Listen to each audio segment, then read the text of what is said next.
Ms. Johnson for 5 minutes. Thank you, Mr. Chairman. I offer my comments in support of Ranking Member Thompson's resolution. The Nonprofit Security Grant Program, also known as NSGP, plays a critical role in protecting religious institutions and other nonprofits from the rising threat of violence, including anti-Semitism. This program has allowed congregations and organizations to secure their facilities, enhance their safety protocols, and provide peace of mind to their members, as evidenced by Rabbi Charlie Citron Walker's testimony before this committee. Given the alarming increase in attacks on places of worship such as synagogues, churches, and mosques, it is essential for faith-based organizations to have the resources to maintain secure environments for their congregants. This ensures that all Americans can practice their faith freely and without fear, as promised by the First Amendment. The impact of these security measures is evident by the lives they have saved. In recent years, we have seen tragic events like the shooting at Tree of Life Synagogue in Pittsburgh and the hostage situation at Congregation Beth Israel in Colleyville, Texas, very near to my district. In these instances, enhanced security allowed law enforcement to respond quickly and effectively, minimizing casualties.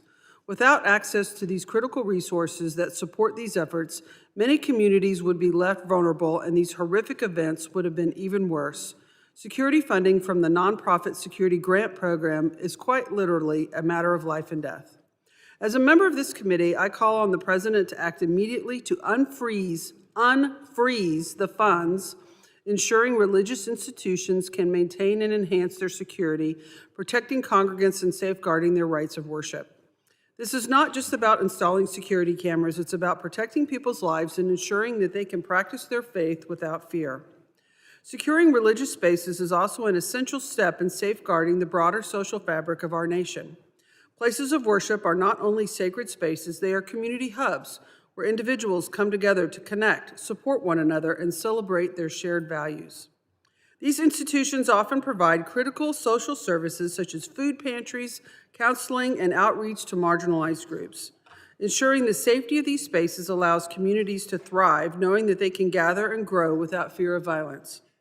Moreover, the need for religious institutions to have the means to protect themselves is a matter of national security as well. The rise in targeted violence against places of worship reflect a broader wave of domestic extremism, which only makes the funding provided by the NSPG that much more urgent. Protecting religious communities through national security measures helps maintain social stability and promotes resilience in the face of rising threats. The Nonprofit Security Grant Program is a proactive way to prevent tragedies from occurring and to foster a sense of trust between religious institutions and law enforcement. The fight against religious intolerance requires collective effort of lawmakers, communities, and leaders across this country. Ensuring that all congregations, no matter of their size, have access to security resources will make an important step toward a safer future for all. At the same time, it is essential to continue working together to combat hate in all of its forms. We cannot afford to be passive in the face of growing violence and discrimination. So once again, I call to end this authoritarian and illegal freeze on funding, which Congress has already approved. It is imperative that we as lawmakers do our part to ensure people of all faiths can gather at their place of worship with peace of mind as our nation's Constitution intended. Thank you, and I yield back. Gentlelady yields.